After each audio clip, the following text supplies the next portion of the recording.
biggest of them all. Step back, 4-3. Phoenix forced a turnover at halfway. Oh, yes, sir. Clock at 10. Adams the off balance. Oh my goodness. 2 on the clock.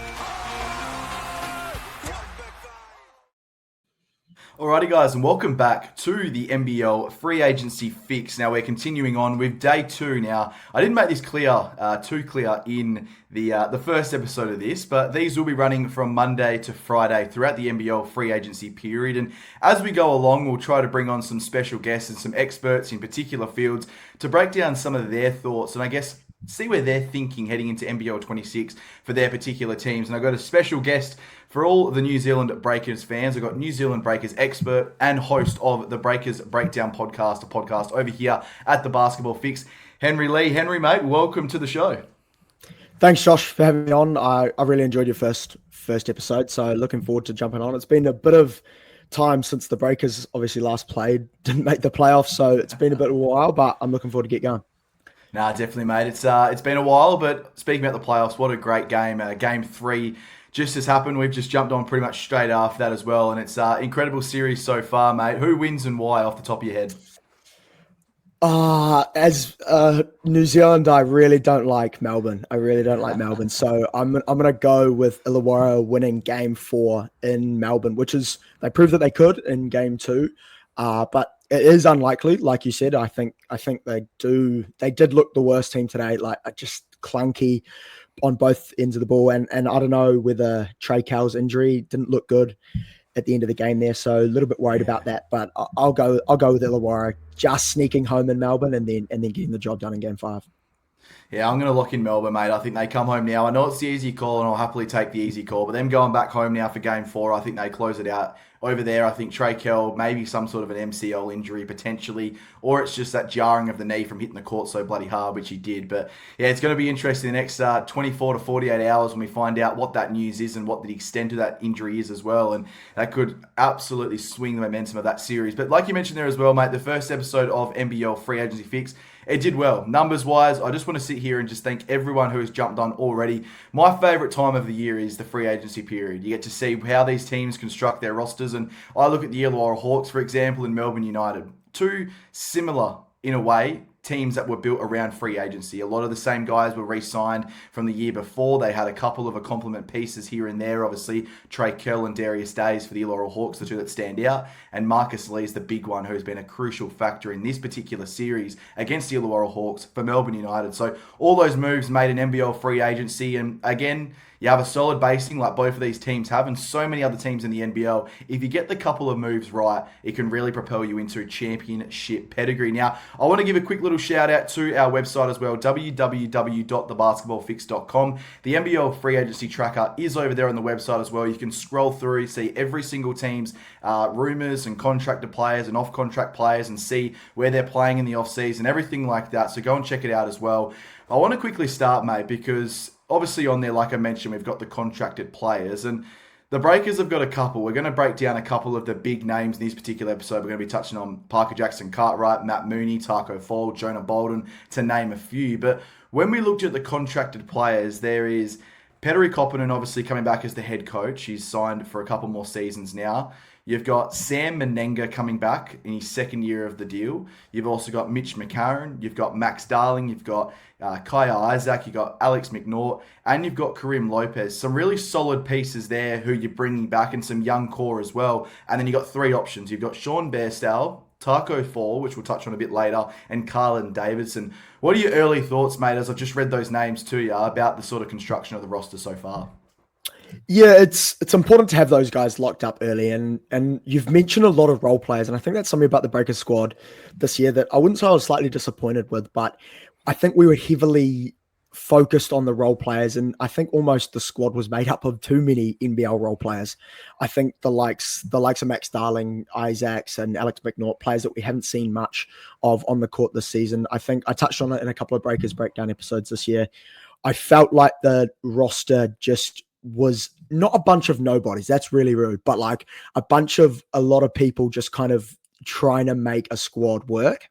I didn't feel like it had the right pieces together. And when you talk about those big names, I mean, yes, you talked about a lot of those role players, but when you mention Parker Jackson-Cartwright, Matt Mooney, and Tacko Fall, it's just important to notice the way that they all fit together. I think that was the big thing about the roster this last year. And when you look at the people that are contracted this year, I like some of the players. There's a lot of Kiwi guys in there. I mean, I think Max Darling is someone who's grown a lot recently. But I think it's not that exciting for me because of the way that our roster was set up last year. I would like to see some movement with our big players. And I think that will really tell the difference whether the contract players of the role players are kind of good enough at the moment. Like, I feel like once we get down to the business of getting Parker Jackson-Cartwright and stuff like that re-signed, I feel like that's when we're going to know whether the contracted players are really worth it. Yeah, definitely. I think it's an interesting sort of couple of points you brought up there as well. And I love the local factor in which New Zealand do, because it's obviously hard for some local Australian guys. I know I'd absolutely love personally for me to head over to New Zealand and explore and play a basketball season over there. But the extra travel that you've got to endure, all the extra bullshit essentially that comes with playing in his team outside of Australia, and the differences and the challenges and everything like that, and then obviously the hamstrungness they've had over the past couple of years where they've headed over to America to play in these NBA sort of exhibition games, and then all of a sudden they get, for a lack of a word, screwed around with the NBL in terms of the NBA is now coming over here and they don't even get a look in, which I thought was quite disappointing. But I'm loving a couple of guys on your team, and I start with Sam Mennenga. I think he's a genuine star in the making. He's one of the best three-point shooting big men in the NBL. His college record speaks for itself, obviously over there at Davidson University. And he's just a guy who, the only thing missing from his game, I think, is a little bit of confidence. That's all he lacks sometimes. I think he doesn't understand how big he is. He can move people. He can score with the best of them. And he had an incredible back end of the season as well when he got his chance. And I think he's a genuine five-man in the league. I'm not sure he's a four-man. I think you can play him inside. You can play him outside. You can play him on the pick and roll. You can play him on the pick and pop. Anything you want to do with him. So I'm really liking him. But let's get into the first big domino. You spoke about him there, Parker Jackson-Cartwright. The big question, similar to the Bryce Cotton story, but just no one's talking about it as much for whatever reason. But do the Breakers bring him back for NBL 26, or does he potentially go elsewhere? What are your thoughts, Henry? Well, there's two different kind of points here, because do I want Parker Jackson-Cartwright to be back in a Breakers jersey? Yes. Like 100% in a heartbeat, but I don't think it will happen for a lot of reasons. I think if you have a look deeper in this season that he's just played, I think there's a lot of things in that season that have shown you that it's his last year in a Breakers jersey. If you look at the suspension, for one, if you look at the tweets that he made, I'm not sure whether everyone's seen those, but the tweets saying like blah, blah, blah about the refs, whatever it was, that was there. And then just the departure of Freddie Gillespie, who I think he really enjoyed playing with. I think that is such a big thing to talk about, is not only did it ruin the team's culture, and I'm sure we'll get onto that later, but I think as a point guard of this team who was enjoying playing basketball with Freddie Gillespie, it was so huge for him to see Freddie Gillespie move on, and then Tacko Fall, who he ended up not having that good of a basketball relationship with on the court. I didn't think they played well together. But the big thing, Josh, for me is that I think Parker was a perfect player for the Breakers, is a perfect player, and he was the MVP. He was the front runner for the MVP after maybe like 6 or 7 games. The Breakers were playing well. We were 7-3 going into the FIBA break, as we've been talking about a lot. 7-3 in the FIBA break, and he was the front runner for the MVP. Everyone was saying that if we can stay healthy, if we can keep going on from 7-3, he would be up there in the top 3. And I know he finished in and around that, whatever it was. But that shows the caliber of player he is, and I'd love him back at the Breakers, but I can't see it happening. Yeah, I can't see it either, mate. And there's a couple of things that sort of spring to mind with me, and I think there's one thing, and that's the major thing, is I think the frustration in terms of lack of success from the team. That's the number one factor, I think, for Parker Jackson-Cartwright. He's not getting any younger, and he's definitely getting frustrated, because you look at the last couple of seasons, obviously with Mody Maor at the helm, he was just absolutely loving his time, and obviously Petteri Koppanen's come in, and I think he's been hamstrung to a certain degree, and you'd know a little bit more about obviously the issues that the Breakers are having as an organisation. But at the start of the season and the end of going into last off season, there was rumours about them folding the team and obviously having a year away from the sport and everything like that. And it's not a really good sort of conversation and sign to be having those conversations and getting those rumours out there when you're trying to obviously contend for NBL championships. And I think at the end of the day, Parker's gotten to a certain point in his NBL career where he's now viewed as a top 5 player in the NBL.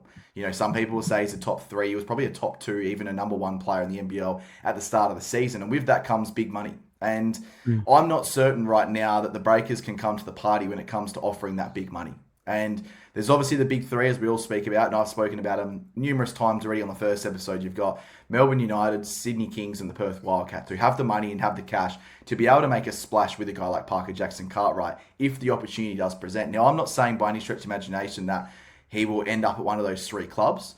I know he has been linked, and there's been some rumours about him potentially joining the Brisbane Bullets, which would be a huge loss for the New Zealand Breakers, but a massive acquisition there for the Brisbane Bullets, who they clearly think they're in a championship window. But I'm not sure he returns to the Breakers, and it's so disappointing because, like I said, he's a top 5 player in the league. He's made them relevant. If you look at the rest of the construction of the roster, which we'll break down very shortly, it's not really that great. You've got a couple of good pieces here and there who have good games and poor games, but Parker's been the one guy who's been consistent. And those tweets you speak about as well, a lot of people would have seen them. They were with NBL Pleb, speaking about essentially, him not wanting to return. You may not see me back in the NBL, basically over the bullshit. He came back throughout that sort of back end of the season and played 6 or 7 games, correct me if I'm wrong, Henry, but was quite poor and didn't look engaged. He just seemed like, I'm done. I'll just finish my 6 or 7 games here, move on to my next team and be done with the New Zealand Breakers. So I'm interested, mate, to see sort of what happens in the off-season. But have you got any final thoughts about Parker Jackson-Cartwright? Yeah, a couple things. I agree completely with a lot of you said, and I remember going to Spark Arena a couple of times in the late times in the season, and you're right, he did look uninterested, frustrated, relatively quiet, and he'll probably disagree, and that may be saying that he was just being normal, and that's fine. But I could kind of tell with the way that the season was going, it was a rubbish season for the Breakers. Let's get that straight away. And that second half of the season was really tough to watch. And for him being the number 1 guy on our team, it would have been tough. But a couple of things quickly, technically, on Parker Jackson-Cartwright in the Breakers. I was loving you obviously know how class he is as a transition basketball player. Like, running out quickly, getting in transition, getting buckets quickly, shooting the 3. He's the quickest. I reckon he's the quickest player in the league. I don't know what you think, but that kind of thing, he didn't get any of that with Tacko Fall. I think that is so crucial to say. With Tacko Fall, we were playing so much slower. He basically reverted to just a throwing it down low to Tacko Fall. That's basically what he reverted to. He would get 6 or 7 assists just to Tacko, and that is just not the way to use your number 1 guy. But whereas when Gillespie was playing, he was dropping points. He was the number 1 MVP player in that time just because of the quality of player that he was, and the system worked. And then as soon as we went away with that with Tacko Fall, he became a different player, got frustrated, got suspended, and it ruins his chances to become a Breaker next year. And also on the contract, Matt Walsh, CEO of the Breakers or whatever it is, has spoken about throwing the biggest contract the Breakers have ever blah, blah, blah at him. And I agree with you. I don't think A, he wants to sign it, B, it's enough money, and C, I don't think he's actually really going to throw that much money at him because I think it just hasn't worked. So yeah, those are my thoughts on Parker Jackson-Cartwright. Great player, one of my favorite Breakers of all time, and he will go down as one of the better Breakers of all time. No, you're bang on, mate. I'm looking forward to sort of breaking down that Tacko Fall move a little bit soon and shortly in the episode. But we'll jump to Matt Mooney now, mate. And I guess there's similar sort of characteristics about both Parker Jackson-Cartwright and Matt Mooney when we are talking about a contract perspective going forward with the New Zealand Breakers. And it was clear when you looked sort of at Matt Mooney and the sort of frustration that we got to see with him and both Coach Pettery and also the organisation. There was some clear frustration, which if it's bubbling onto the court and you're seeing it during timeouts and huddles and, little things like that in a public setting, it's 100% 10 times worse behind the scenes. And that's the thing that people probably don't put into perspective too often. It's not just about what you see on the court. There's things that go on in the locker rooms which are far worse, which you'll never see and probably never hear of as well. But I don't think he returns for NBL 26, and it's probably a little bit disappointing because I think when him and Parker are up and running, and as you spoke about that fast game style where you push the tempo, you grab the rebound, push the pace, play in transition, offensive just flows. he's that sort of perfect, run to the corner, give him the ball, draw his defender, open shot, bang, and move on and get back on defense. But with him potentially not coming back, I think his talent is absolutely undeniable, but maybe there's some character flaws there which we don't know about. What are your thoughts on Matt Mooney, mate? I'm going to call him your twin going forward. You've got a bit of a similar characteristic of him, mate. I'm seeing this characteristic, or do I look like him? Characteristic? Yeah. Not I think facial characteristics. Not characteristics in terms of the bullshit which I've been speaking about. But yeah, what are your thoughts on Mooney, mate? Oh, I really enjoyed his season, despite it being very questionable at times. I really enjoyed him as a basketball player. He's a hothead straight away. We know that, but he was a baller. He's a baller. He's a bucket getter.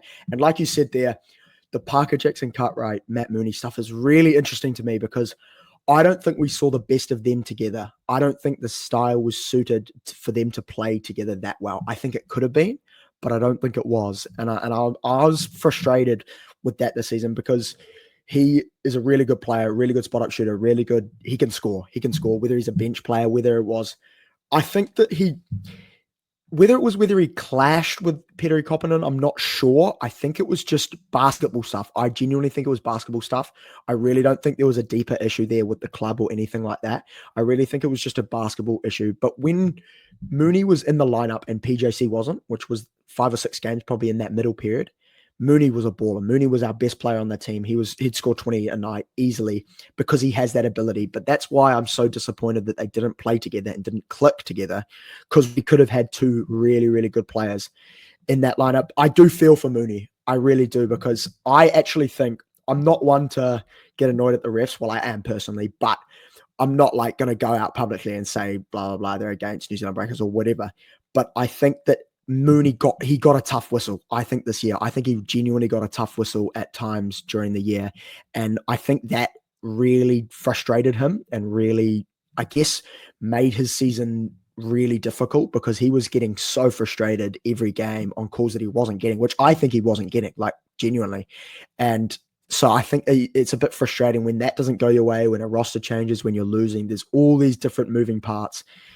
But I'd love to see him back. I don't think at all he's going to be back, but I love the way Petteri Koppinen dealt with him. I think that there was enough of a relationship there for it to work. It was basketball clashing, and I like the way Koppinen dealt with Matt Mooney, because he was a hothead. There's no one bigger than the team. I think that he did that well to like bench him and stuff in those moments when he went to the locker room.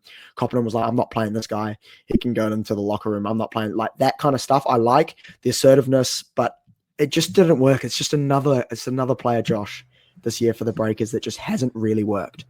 No, I like your points about the sort of relationship between the coach and the player as well. And it's a bit of our old school sort of style, isn't it? Where you just sort of set your line in stone and you pretty much don't move back away from it. I love that as well. And one thing I want to sort of mention a little bit, you spoke about the referees there and the refereeing. Well, that's where the biggest adjustment is for these imports coming in. It's the not going from the NBA sort of style of basketball and officiating. It's the FIBA rules. And I've been watching, I can't remember what the documentary is called, but the Netflix series where they're talking about, the Olympics and everything like that. And one thing that keeps circulating is the fact that, Steve Kerr has been saying to all these players, essentially, it's a different game. It's a different whistle. Everything's different. There's different rules. It's more physical and you can get away with a bit more stuff. And maybe that's where Matt Mooney, in a sense, obviously looking at sort of an outsider perspective as well, he didn't watch every single one of their games, but maybe sort of tried to play to the whistle too much, and it's a very common thing with a lot of imports that come over from the NBA to the NBL, and that's why it's always that first year adjustment, and then if you stick them around for another year, that's when you normally see the best out of these particular imports. So, like you said, Matt, I'd love to see him back for NBL 26. I think you're bang on in terms of the not really seeing the best of both him and Parker Jackson-Cartwright, and with also Freddie Gillespie as well. But it's a tough one, mate, and it really does come down to a few things. And the one thing that it seems from the outside looking in is the Breakers organisation seems to treat the players quite well, like in a certain sense though, because I speak of Anthony Lamb when I sort of touch on this, and I think it's more the medical side. It's more, they're very caring for their players. But then I look at the sort of maybe the general manager side and going up a bit higher, I think they're reluctant to pay the players what they deserve. And that's probably why Anthony Lamb didn't return this year and went elsewhere, and where he lost a quality sort of all NBL first teamer going into NBL 25. But Let's jump on here, mate. Tacko Fall. This was the move that had everyone, I guess, perplexed. It had me perplexed. I was a huge Freddie Gillespie fan. I wrote a number of articles about this situation, about how this was basically about bums on seats and not a championship. It was about, cash flow and not championship success. But I know you're of a very similar belief of this, mate. But if Tacko Fall isn't to pick up his option going into NBL 26, are you a disappointed Breakers fan or are you an excited Breakers fan? If he wasn't to, it's like, Josh, I'm just so over it. I'm so over the situation. I'm so over it being a thing in the New Zealand Breakers. Immediately, it was wrong. It was wrong before it even started, Josh. Like, the situation was wrong, him even coming over to train or in the NBA. Yeah. I understand in the NBA coming to train, doing a little bit when we were in the United States, but it just didn't work. It didn't work. I'm so frustrated about this. I could go on for weeks and weeks about how bad it was. And I'm not the only fan, Josh. I'm not the only fan. I'm not the only Breakers fan that feels this strongly about the way that the situation's gone. A lot of people think that he didn't work as a basketball player, and I think it's not all on his basketball ability. I think he can play in the NBL, and he would be a good enough player in the NBL. But the style didn't suit him. A, I don't think he played to his ability. And B, I was really frustrated with his actual basketball skills. Like, watching him play, I wanted it to work so badly. I wanted it to work, but he's 7'6" or whatever. And there's times where he's like just not aggressive enough on the rebounding. He's like, it's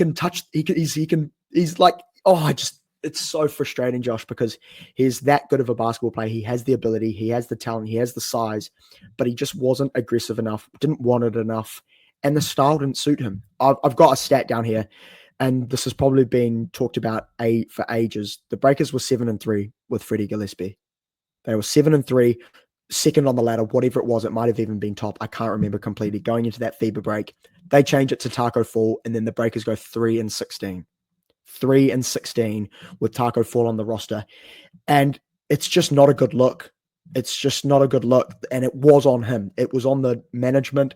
I could go on the management for years. I just think it's been really poor this year. They haven't owned up to any mistakes either. And I wrote on the Basketball Fix, my Breakers review, it's just so disappointing the way they've handled everything.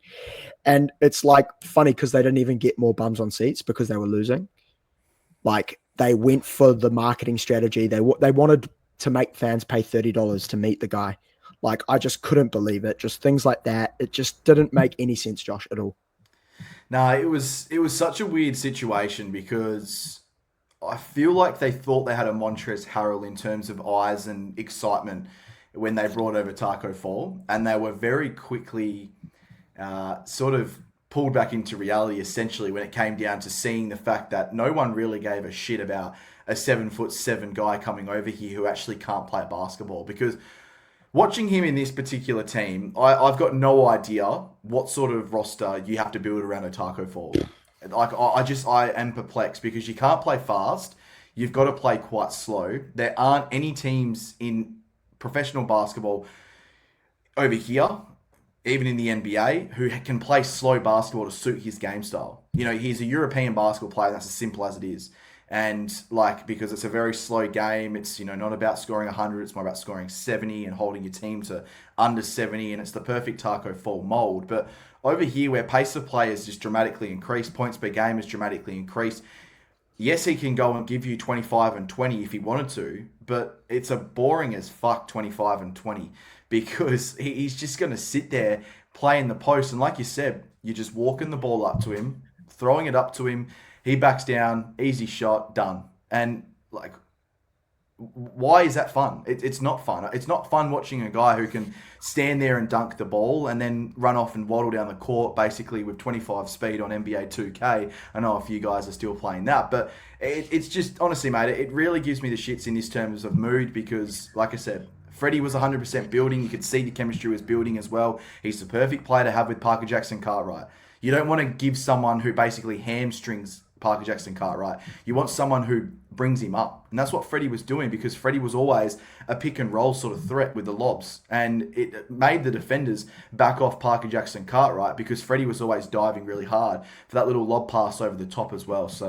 So many things wrong with this move, and I know you're very passionate about it. I've listened to a couple of the episodes of the Breakers Breakdown about it. I've read your season review as well, and I know you're just as passionate about me. But for me, Tacko Fall going into NBL 26, I don't think it will happen. I can't see it happening. I think they also look at, the way that they sort of tried to market him. It didn't work. No one really cared. And again, it's very hard because you're not marketing him to the whole of Australia. You're marketing him to the New Zealand Breakers, who haven't been a strong competitive team for a couple of seasons now, obviously. And, it's obviously very tough going forward as well for that club, because if they lose Parker Jackson-Cartwright, we're looking at, once again, the full rebuild. And, it's probably heading that way anyways, but you don't want to see a professional club and a good club like the Breakers in that sense, mate. Yeah, a couple of points quickly. The Breakers have been long known as a team that has an import for a year. I know it is a big thing in the NBL of a couple of years, you get whatever it is out of some imports, but the Breakers have been known for having imports that are just stick around for 1 year, literally just a break in their NBA European kind of offers. And it's really bad for the continuity of the teams and stuff like that. And I think just on Tacko Fall quickly, for the management, A, we didn't get more bums on seats. B, we were losing games and it just didn't work. Nothing worked for them. So I can't imagine that he's going to come back, for one, and we shouldn't offer him a contract. And I think if we look at it from a specific basketball point of view as well, and people that will analyze the game will know this as well. Parker Jackson-Cartwright, like I mentioned before, just reverted to a little pop pass into him. We spent so much of the time with a 4-out, one big man in of him just like getting a 3-second little call of posting up, and then he would do what? He'd do the one little move, and we just became a rubbish basketball team. It was slow. It was sloppy. There was no... Parker Jackson-Cartwright, the MVP, I'm going to call him in this scenario, was throwing just passes to Tacko. That's all it was. We do this old swing it from the left corner to the middle, to the right, and then just this little loop pass to Tacko Fall, who would do a drop step and hope it works. He'd get to the foul line and it'd be 1 from 5 from the foul line on the night. It just didn't make any sense, Josh. But we'll move on. Otherwise, I'll be here all night talking about how bad of a decision it was. Oh, mate, at the end of the day, if kids could buy tickets, it would have been a great move. But at the end of the day, your parents aren't going to spend the $40-$50 to take you to a Breakers game. If the team one absolutely sucks, you've got to travel hours to even get to a game, and you're losing 100%.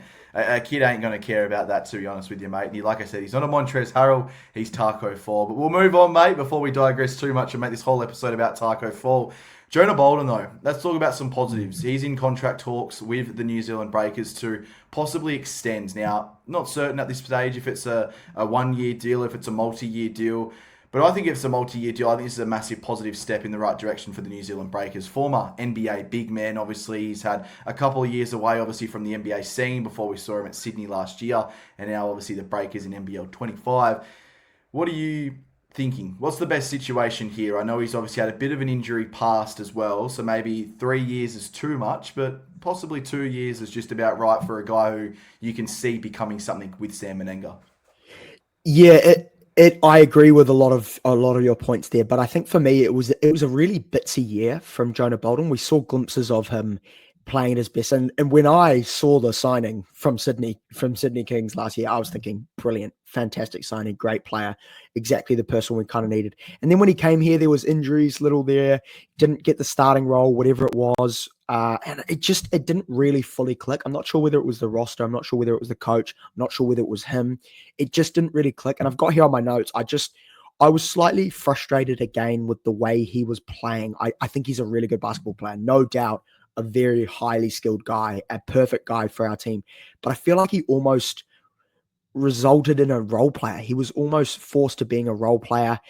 And I guess some people would say that he is a role player, a really good role player, and he is, but I just didn't like the way we used him. And I think that if we can move the roster around, shuffle the roster around with guys and figure out a way to include all of these guys in the best way, I think that's the best way going forward. He's a great piece, a great person to have in the roster, a great player, very experienced. So I really like the deal to extend, but it's all about how we put other players around him, I think, for me.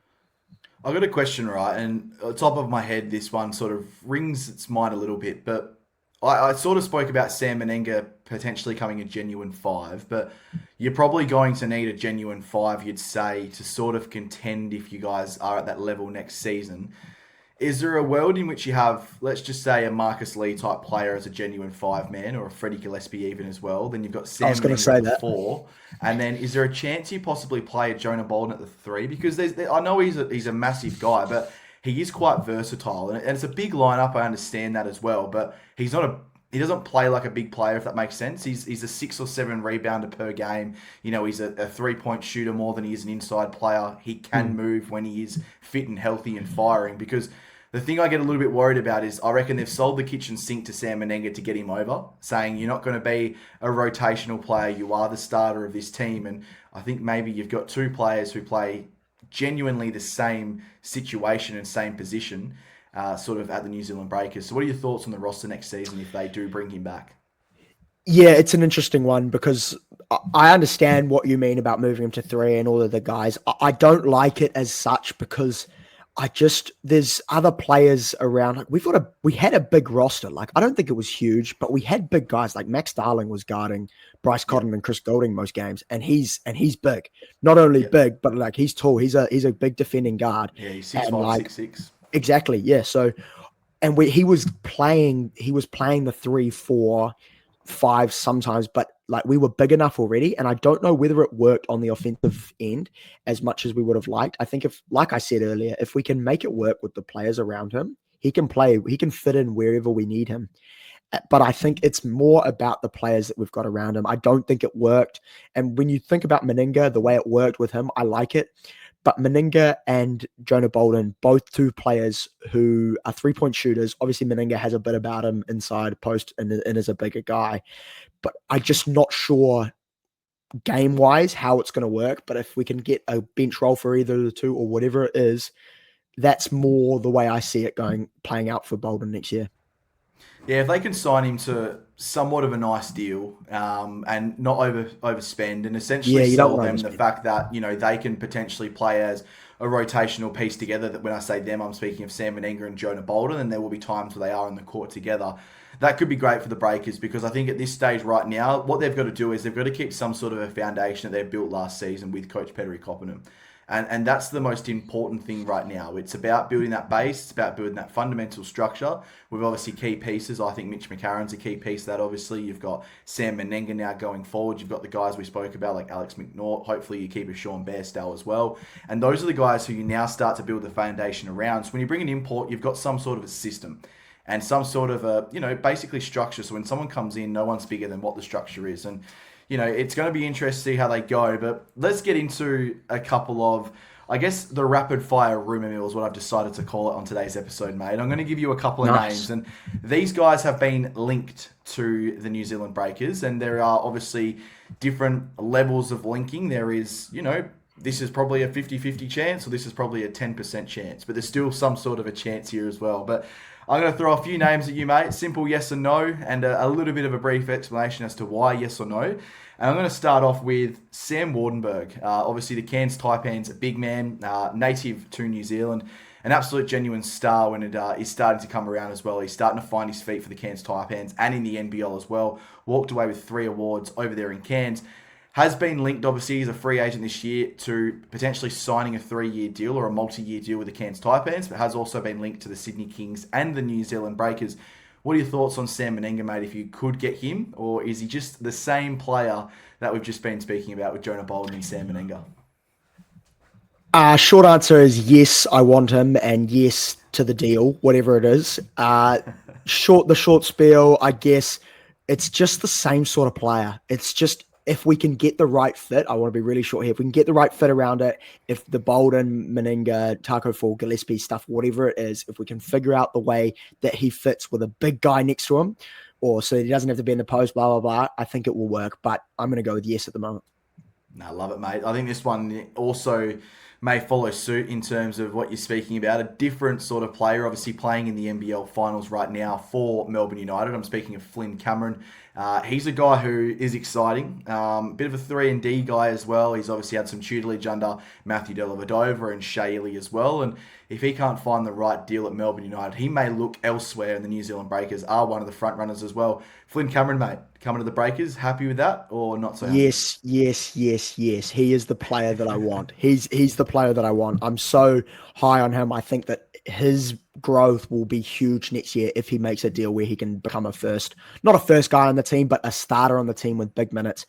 I've seen him play in person. I've seen him in the New Zealand NBL, the local league, where he flourishes, like in the Tall Blacks. He's got Kiwi links. It is just the perfect signing if you're the Breakers. It is someone that I would be happy to take a gamble on to kind of go to that next level in a Breakers jersey. He's a Kiwi. It ticks all of the boxes. He's an exciting young guard.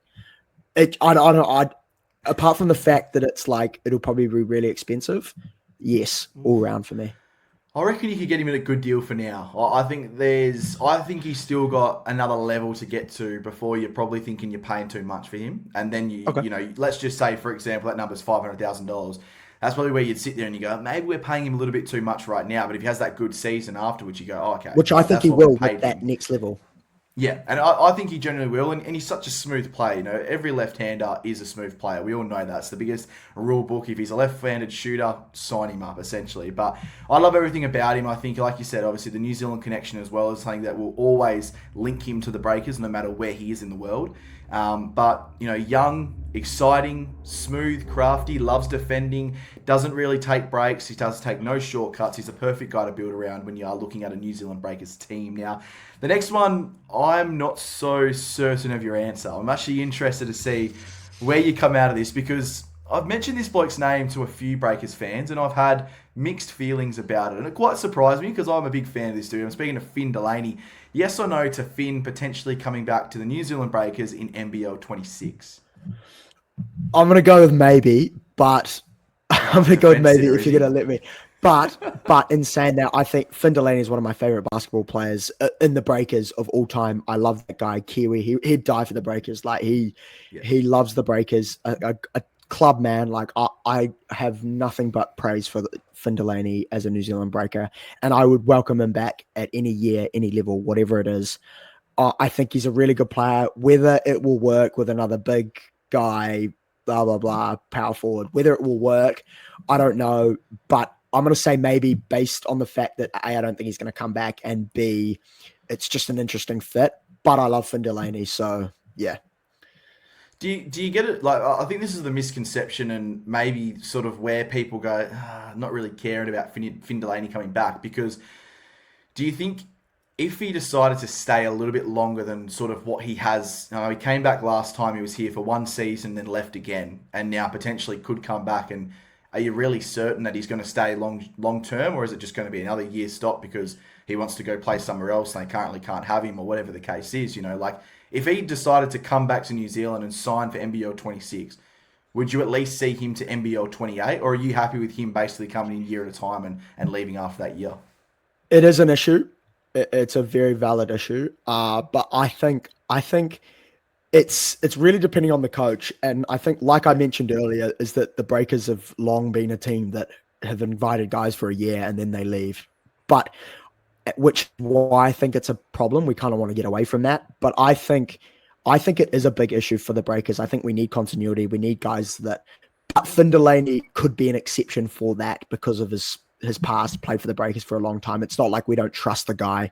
So that could be a different one. But if you were talking about a different player just coming for a 1 year thing of the same kind of age, I'd probably lean no. But because it's Finn Delany, I'm sticking around the maybe. Couldn't get you off the fence there, mate, but love it. But last player that I want to touch on is a guy who played for the New Zealand Breakers last year. He showed some promise. I'm not sure he's living up to the expectations and the hype that I potentially have on him right now as a guy who's obviously been over to the NBA, so that sort of experience and everything like that. But I'm speaking of Mojave King. Now, possibly in talks at the moment to extend his contract for another year or two at the New Zealand Breakers. I'm not too certain about this one again. It does also depend on who they bring in as imports and potentially what they do in the off-season. But Mojave King, are you sold on Mojave going forward? Yeah, I am actually. I think he's a really good. I think he's a really good option for the Breakers. I think it will have a bit of a like, I guess, a security thing. He's played for a year. If we can sign him again for another year or whatever it is, I'd be really pleased to have him back. I think we didn't see the full Mojave King that we would have liked this year. The injuries, just the whole. I think for every Breakers player, it was this roster issue. But for Mojave King especially, I think it. Like I'd really like to see him for another year. I think I really trust his play, and I like what he brought to the team. Whether it works with the fit with Coach Kopp, and I'm not sure whether Coach Kopp's going to play a different style next year. I think he's learned from his first year, like an import that comes in for 1 year. I think the second year we're going to see a jump from him. So I kind of feel the same way about Coach Kopp. So it'll really depend on whether he wants Mojave King in his roster. But I'm gonna say yes. I think he's a good option. Yeah, no, definitely. I like that one as well. Now, the last one I'm going to ask you, mate, we spoke about this off air as well, and I want to get your little thoughts on air as well, just so we can get it out there and have it on there on the internet as well, just to sort of reminisce over the next couple of years. But it sort of pains me to say this, but Mody Maor left the Breakers, and everyone was sort of sat there going, what the heck's going on? You know, why has he left? And he seemed like he was the perfect guy for New Zealand, and then it all came out that he wanted to pursue overseas opportunities and advance his coaching career. No one had a problem with that at all. But now these rumours are circulating at the fact that the Brisbane Bullets head coaching role is a very appealing one to some people. And people see them in the window. They see them as an organisation who isn't afraid to spend money because they see themselves having a chance at potentially playing in an NBL championship and winning one. Now, there's been some rumours, and we won't really touch too much on Chase Buford. I'll touch that in future episodes as well. But the Mody Maor one is the one that I want to hear your opinion on, because he's been linked to the Brisbane Bullets, nearly to the Breakers there, the Brisbane Bullets. What are your thoughts on that, mate? Because is it a bit of a kick in the guts as a Breakers supporter in a sense? You know, why don't you want us, and you've had us and you've taken us to a championship series? Why can't you see this team having another bit of success in terms of an NBL championship? But, you know, what are your thoughts about Mody Maor linked to the Brisbane Bullets? Yes, he did take us to probably a minute and a half away from an NBL championship, Josh, which don't even remind me about. But I love Mody Maor. I love his passion. I love his energy. What he brought to the Breakers was just next level. Like, one of the best coaches in the league. He was robbed of that Coach of the Year the other year with Adam Ford winning it. But I just love what he brings to the NBL. I love it. I love the passion. I love the energy. I love his basketball like IQ. I love the way it worked. And I think he was one of the better Breakers coaches we've had of all time. Connected with the fans, was passionate, loved it. And for the Brisbane Bullets, I'll talk a little bit on the fit. I love it. I feel like they lacked a little bit of that passion and that urgency this year, which is something that Mody Maor would bring. Is it a kick in the guts? I don't think so. I'm not too phased about it, since I like the guy so much, and I'd love to see him back in the NBL. But I mean, it would hurt if I see the Breakers down in the lower echelons of the NBL, and then when the Brisbane get Mody Maor, they jump up and start becoming like a top 2-3 team. That's when it will hurt. But for now, I think it'd be a really good thing for the league and for the Brisbane Bullets to have him in. I think it will hurt, mate, when he goes over there, takes Parker Jackson-Cartwright with him, and they do pretty well in the NBL Championship Series, mate. But, yeah, you're a better man than me, to be fair, mate. I would be pretty disappointed if a coach like Mody Maor, for example, decided to essentially pursue other opportunities, maybe not see them as a great fit and potentially come back over here for another team in the NBL. But again, kudos to him. He's taking the best situation that he can see for his future. I think he obviously has aspirations of potentially coaching in the NBA. And, well, if he can put himself in a situation with a team who may see themselves as a contender, who isn't afraid to spend money, has some really good NBA connections like the Brisbane Bullets do, with obviously their ownership and everything like that, I think it's a great little decision there as well. But, mate, that will wrap up today's episode. It's been a good one. I've actually thoroughly enjoyed hearing some of your perspectives. I know obviously it's nice. I've got my perspectives on the New Zealand Breakers going forward, and I think they're a bit of a franchise who I've always had a bit of a soft spot for as well. And I don't know why. I'm a Perth Wildcat supporter, and we've had some incredible rivalries over the year. But you know, I hate you. Yeah, but at the end of the day, I just have this healthy respect. I think is the most important thing for the New Zealand Breakers, because they haven't played with. Let's just say they haven't played like Melbourne United. They haven't been cocky. They haven't been arrogant. They've just always been, humble champions and everything like that. So I always want to see this club do well. I've got a numerous amount of Thomas Abercrombie jerseys floating around in my... The GOAT. I've got one over there, actually. You can't see it. It's just off camera. I've got a few of his jerseys floating around as well. But Mate, it's been a pleasure. Can you let us know, obviously, where we can find yourself? I know people will be interested, obviously, to jump on your socials. You're pretty sort of in the sports world, especially over there in New Zealand. Yeah, on Instagram, Henry.lee11, as well as Twitter, Henry, it might be Lee_NZ, I think, as well. I'm quite active on there as well. So check me out there. So you'll see me along with the Breakers Breakdown boys. We'll get into that. And I'm hopefully do some more NBL stuff with you this year. I've loved the league for a long time, been a Breakers fan for ages. So I've loved this episode and hopefully have me back on soon. Definitely, mate. We'll jump you back on for sure, mate, after probably the free agency period's been done for the New Zealand Breakers, and we'll sit down and recap who they've signed, what our thoughts are on the team and everything like that. So Breakers fans listening at home, if you're interested in that, make sure you go and subscribe to the Basketball Fix podcast on YouTube and Spotify as well, and make sure you're ready for that episode as well. I'll have Henry back on in probably about 4 weeks, I'd say, once NBL free agency is all done, and we'll be recapping all these as well. But for other people listening as well, obviously a couple of key takeaways from this particular episode as well. The Parker Jackson-Cartwright sort of whirlwind and rumour mill, I guess, obviously linked to the Brisbane Bullets and also obviously the New Zealand Breakers as well. It will be interesting to see where he does sign, if he signs back in the NBL, if he decides not to come back. It'll be interesting also. The Tacko Fall stuff is genuinely going to be a bit of a watch as well, and we'll see who they can re-sign from their roster last year, possibly starting with Jonah Bolden. But mate, it's been an incredible episode. Like I said as well, if you want to go and check out all of the free agency news, rumours and everything like that, go and check out www.thebasketballfix.com and check out the NBL free agency section there as well for all your rumours of every single one of your teams. And I'll be back tomorrow on Tuesday for day number 3 of NBL free agency fix.